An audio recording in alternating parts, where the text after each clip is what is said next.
René Guénon, le symbolisme de la croix. Chapitre 23. Signification de l'axe vertical, l'influence de la volonté du ciel. De ce qui précède, il résulte que le pas de l'hélice, élément par lequel les extrémités d'un cycle individuel, quel qu'il soit, échappent au domaine propre de l'individualité, est la mesure de la, ouvrons les guillemets, force attractive de la divinité, fermons les guillemets. Note de bas de page. Matgioï, La voie métaphysique, page 95. Retour au texte. L'influence de la volonté du ciel, entre guillemets, dans le développement de l'être se mesure donc parallèlement à l'axe vertical. Ceci implique évidemment la considération simultanée d'une pluralité d'états, constituant autant de cycles intégraux d'existence, spirale horizontale entre parenthèses, cette influence transcendante ne se faisant pas sentir dans l'intérieur d'un même état pris isolément. L'axe vertical représente alors le lieu métaphysique de la manifestation de la volonté du ciel, entre guillemets, et il traverse chaque plan horizontal en son centre, c'est-à-dire au point où se réalise l'équilibre en lequel réside précisément cette manifestation, ou, en d'autres termes, l'harmonisation complète de tous les éléments constitutifs de l'état d'être correspondant.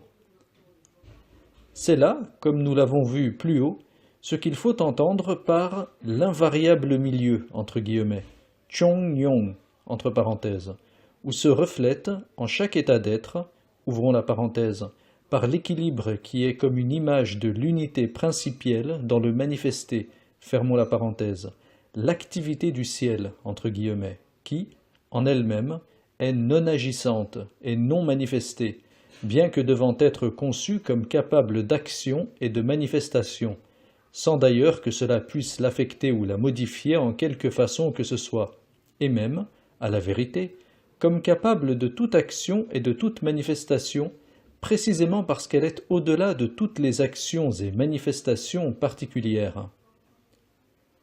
Par suite, nous pouvons dire que dans la représentation d'un être, l'axe vertical est le symbole de la voie personnelle, entre guillemets, qui conduit à la perfection et qui est une spécification de la voie universelle, entre guillemets, représentée précédemment par une figure sphéroïdale indéfinie et non fermée. Avec le même symbolisme géométrique, cette spécification s'obtient, d'après ce que nous avons dit, par la détermination d'une direction particulière dans l'étendue, direction qui est celle de cet axe vertical. Note de bas de page. Rappelons encore que la personnalité, entre guillemets, est pour nous le principe transcendant et permanent de l'être, tandis que l'individualité, entre guillemets, n'en est qu'une manifestation transitoire et contingente. Deuxième note de bas de page. Ceci achève de préciser ce que nous avons déjà indiqué au sujet des rapports de la voie, entre guillemets, Tao, entre parenthèses, et de la rectitude, entre guillemets, Te, entre parenthèses. Retour au texte. Nous avons parlé ici de la perfection, et, à ce propos, une brève explication est nécessaire. Quand ce terme est ainsi employé, il doit être entendu dans son sens absolu et total. Seulement, pour y penser, dans notre condition actuelle, ouvrons la parenthèse, en tant qu'être appartenant à l'état individuel humain, fermons la parenthèse, il faut bien rendre cette conception intelligible en mode distinctif. Cette conceptibilité est la perfection active, entre guillemets, Kien, entre parenthèses, possibilité de la volonté dans la perfection et naturellement de toute puissance, qui est identique à ce qui est désigné comme l'activité du ciel, entre guillemets. Mais, pour en parler, il faut en outre sensibiliser cette conception, ouvrons la parenthèse, puisque le langage comme toute expression extérieure est nécessairement d'ordre sensible, fermons la parenthèse.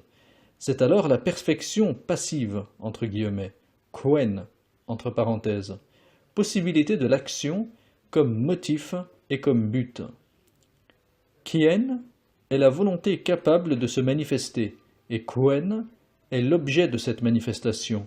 Mais, d'ailleurs, Dès lors qu'on dit perfection active entre guillemets ou perfection passive entre guillemets, on ne dit plus perfection au sens absolu, puisqu'il y a déjà là une distinction et une détermination, donc une limitation. On peut encore, si l'on veut, dire que Kien est la faculté agissante, ouvrons la parenthèse. Il serait plus exact de dire influente, entre guillemets, fermons la parenthèse, correspondant au ciel, entre guillemets, Tien, entre parenthèses, et que Kwen est la faculté plastique, correspondant à la terre, entre guillemets, Ti, entre parenthèses. Nous trouvons ici, dans la perfection, l'analogue, mais encore plus universel, de ce que nous avons désigné dans l'être comme l'essence, entre guillemets, et la substance, entre guillemets. Note de bas de page. Voir encore l'homme et son devenir selon le Vedanta, chapitre 4. Dans les quoi de Fohi, Kien est représenté par 3 traits pleins et Kwen par 3 traits brisés. Or, on a vu que le trait plein est le symbole du yang, ou principe actif, et le trait brisé, celui du yin, ou principe passif. Retour au texte.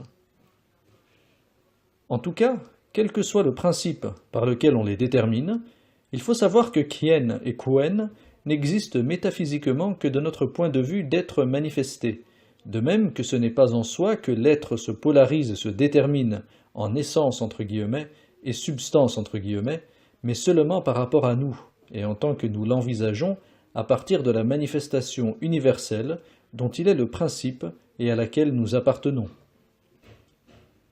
Si nous revenons à notre représentation géométrique, nous voyons que l'axe vertical est déterminé comme expression de la volonté du ciel, entre guillemets, dans le développement de l'être, ce qui détermine en même temps la direction des plans horizontaux, représentant les différents états, et la correspondance horizontale et verticale de ceux-ci, établissant leur hiérarchisation.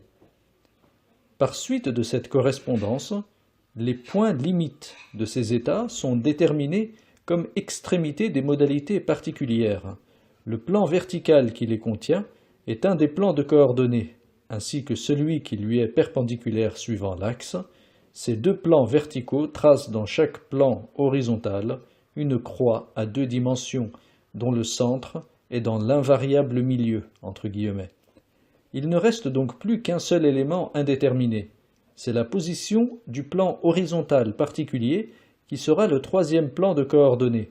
À ce plan correspond, dans l'être total, un certain état dont la détermination permettra de tracer la croix symbolique à 3 dimensions, c'est-à-dire de réaliser la totalisation même de l'être.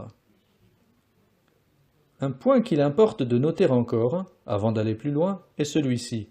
La distance verticale, qui sépare les extrémités d'un cycle évolutif quelconque, est constante, ce qui, semble-t-il, reviendrait à dire que, quel que soit le cycle que l'on envisage, la force attractive de la divinité, entre guillemets, agit toujours avec la même intensité, et il en est effectivement ainsi au regard de l'infini. C'est ce qu'exprime la loi d'harmonie universelle, qui exige la proportionnalité, en quelque sorte mathématique, de toutes les variations. Il est vrai, cependant, qu'il pourrait ne plus en être de même, en apparence, si l'on se plaçait à un point de vue spécialisé et si l'on avait seulement égard au parcours d'un certain cycle déterminé que l'on voudrait comparer aux autres sous le rapport dont il s'agit. Il faudrait alors pouvoir évaluer, dans le cas précis où l'on serait placé, ouvrons la parenthèse, en admettant qu'il y ait lieu effectivement de s'y placer, ce qui, en tout cas, est en dehors du point de vue de la métaphysique pure. Fermons la parenthèse.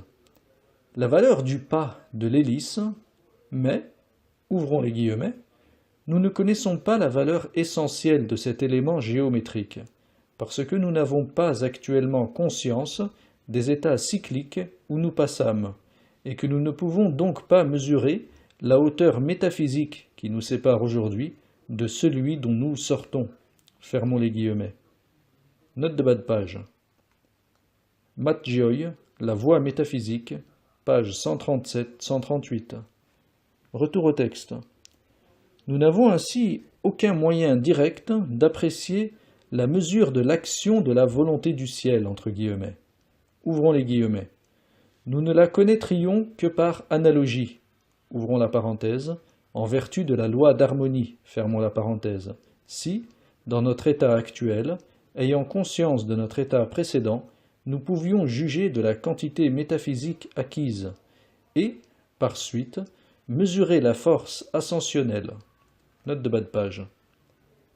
Il est bien entendu que le terme de quantité, entre guillemets, que justifie ici l'emploi du symbolisme mathématique, ne doit être pris que dans un sens purement analogique.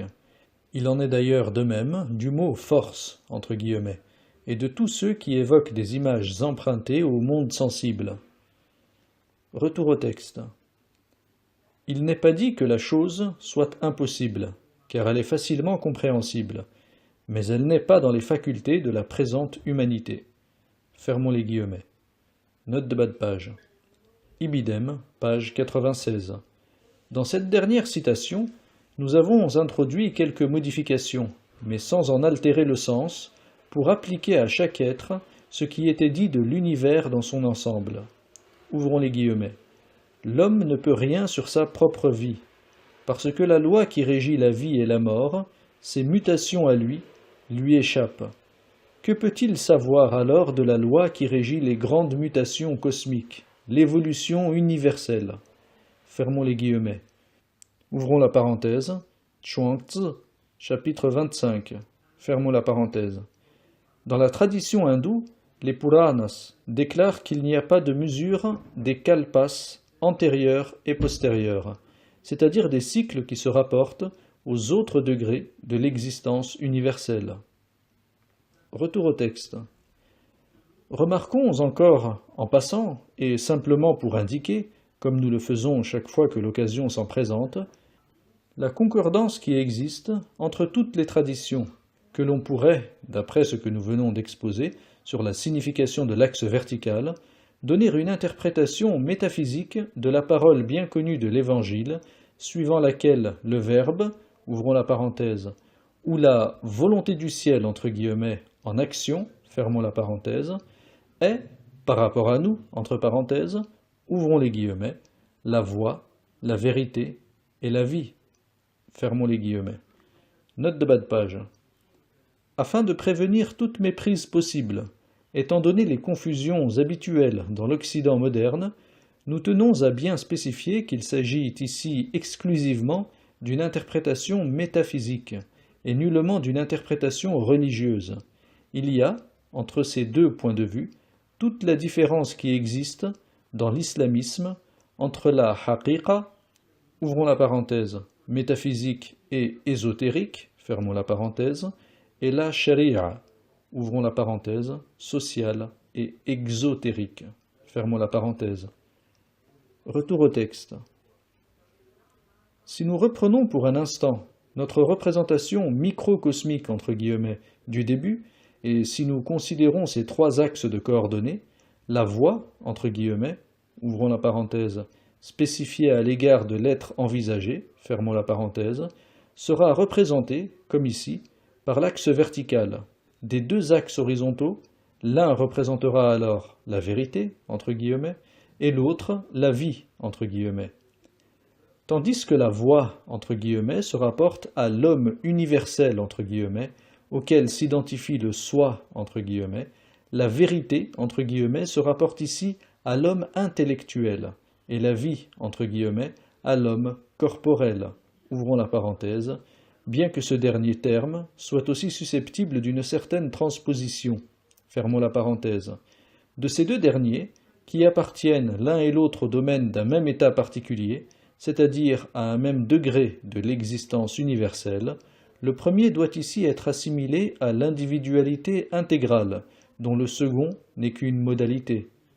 Note de bas de page. Ces trois aspects de l'homme, ouvrons la parenthèse, dont les deux derniers seulement sont humains entre guillemets à proprement parler, fermons la parenthèse, sont désignés respectivement dans la tradition hébraïque par les termes d'Adam, d'Aïch et d'Enoch. Retour au texte. La vie, entre guillemets, sera donc représenté par l'axe parallèle à la direction suivant laquelle se développe chaque modalité. La vérité, entre guillemets, le sera par l'axe qui réunit toutes les modalités en les traversant perpendiculairement à cette même direction. Ouvrons la parenthèse, axe qui, quoiqu'également horizontal, pourra être regardé comme relativement vertical par rapport à l'autre, suivant ce que nous avons indiqué précédemment. Fermons la parenthèse. Ceci suppose d'ailleurs que le tracé de la croix à 3 dimensions est rapporté à l'individualité humaine terrestre, car c'est par rapport à celle-ci seulement que nous venons de considérer ici la vie, entre guillemets, et même la vérité, entre guillemets. Ce tracé figure l'action du Verbe dans la réalisation de l'être total et son identification avec l'homme universel, entre guillemets.